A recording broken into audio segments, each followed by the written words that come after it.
Right. Alrighty then. Let's talk about one of the biggest mistakes separated fathers make. This is huge. And it's not court. It's not Kafkas. It's not the ex. Not even the judge who looks like he hasn't smiled since Princess Diana died. It's the house, your flat, your home, your living space. Yep. The actual environment your child walks into. Stay with me. Because most men, after separation, create homes that feel less like dad's house and more like a depressed Airbnb owned by a bloke surviving entirely on caffeine, protein shakes, and unresolved trauma. You walk in and immediately think, a man lives here. I can tell you why, because there's one chair, one fork, a giant TV, no cushions, no colour, and emotionally, the place feels like someone's waiting to be evicted by life itself. And men don't realize this matters massively because children don't experience attachment the way adults think they do. Adults think, well, my child knows I love them. Do they? Do they? Or do they experience you as temporary? Because that's the real war in parental alienation. Not your dad's evil. No.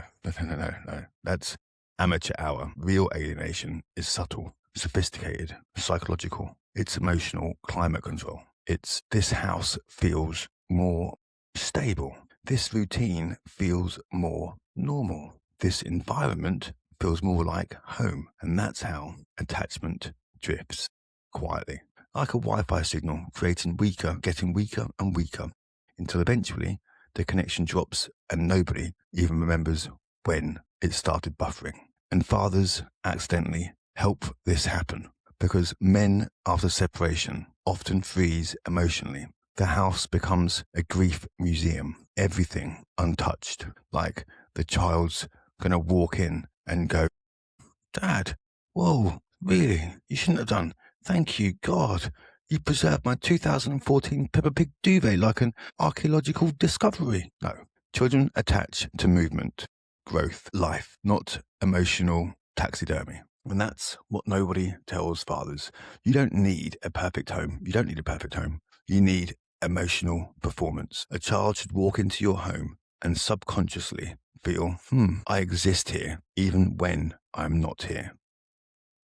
And that's powerful because children are constantly asking one silent question after another, especially after separation. One of the main ones you ask them, it will be, where do I psychologically belong? They may not know the word psychologically, but where do they belong? And if your home feels temporary, cold, empty, emotionally anxious, then the answer slowly becomes not here. And that's brutal, but true. And look, I know why men do this, because a lot of men are emotionally concussed after separation. They're shell-shocked. 1 minute, they're seeing their kids every day. Next minute, they're arguing with a legal system that communicates entirely through PDFs and depression. Family court is unbelievable, isn't it? Absolutely unbelievable. You spend 15 grand to sit there, minimum 15 grand, to sit there in a room while two barristers politely explain your personality disorder to a stranger eating a Pret sandwich.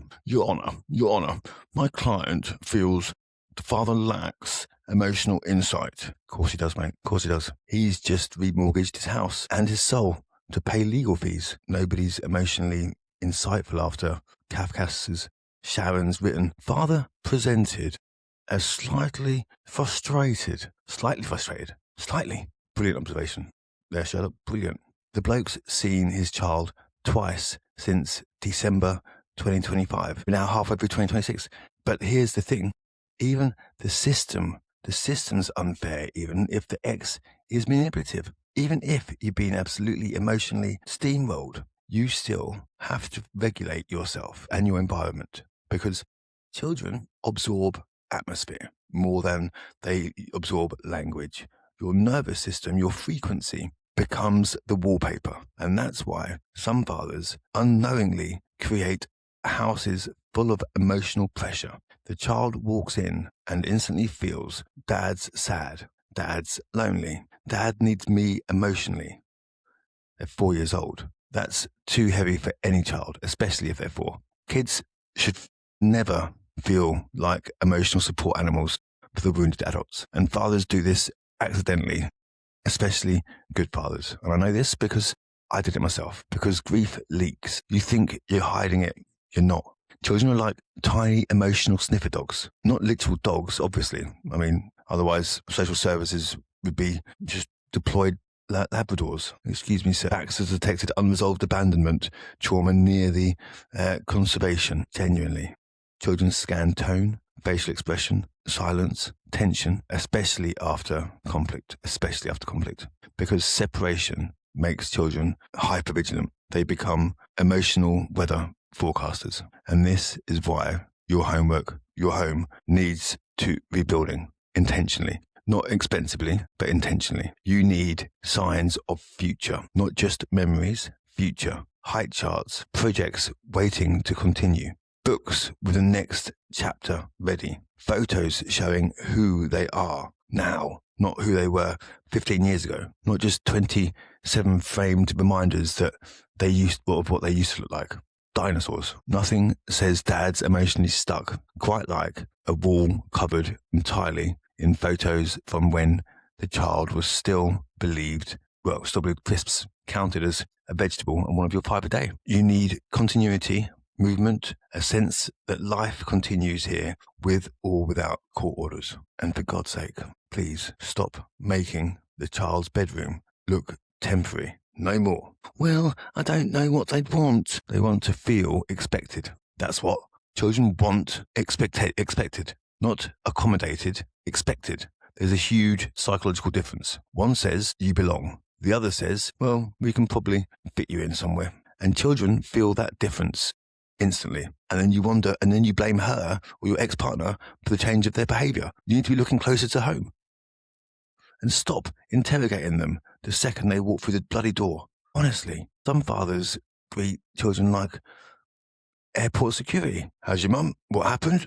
What happened there? Anyone get hurt? Who was at the house? Did she mention me at all? Jesus Christ. The kid's just trying to take their coat off. Relax. You're not MI5. That's why side-by-side connection matters. Cooking together, gaming, walking, building stuff. Children regulate emotionally beside you, not during intense eye contact interviews like they're being questioned in a Netflix crime documentary. And here's another uncomfortable truth, because you leave them for me to tell you, don't you? Some fathers think love automatically creates attachment. It doesn't.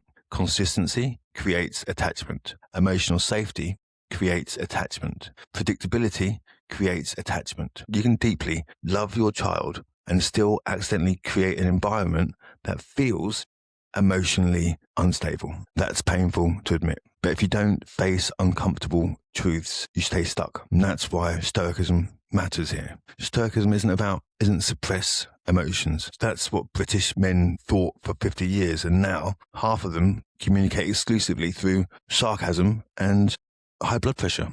Real stoicism is the face its reality without collapsing.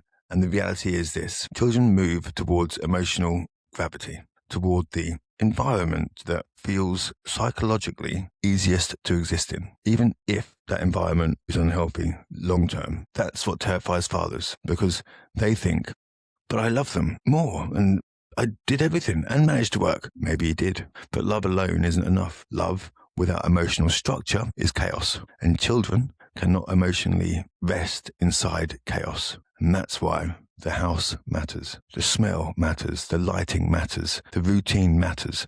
The entryway matters. Even the fucking kitchen matters. You want a kitchen where conversation happens sideways, not sit there while dad emotionally interrogates you and downloads his trauma over fish and chips or a fish finger sandwich. Children connect through shared activity, not emotional intensity. And yes, document your home, not in a creepy way. Definitely not in a creepy influencer way.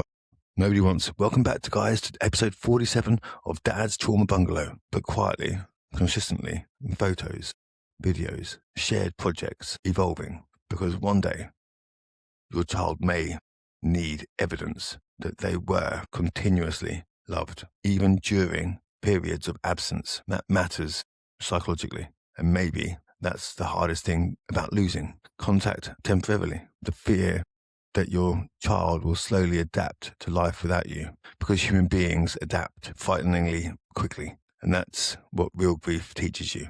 The world doesn't stop. People adjust. Silence becomes routine. And if you're not careful, your child starts remembering you emotionally instead of experiencing you relationally. That sentence alone should terrify fathers, because once you become a memory instead of a lived emotional presence, reconnection gets harder. Not impossible, but harder.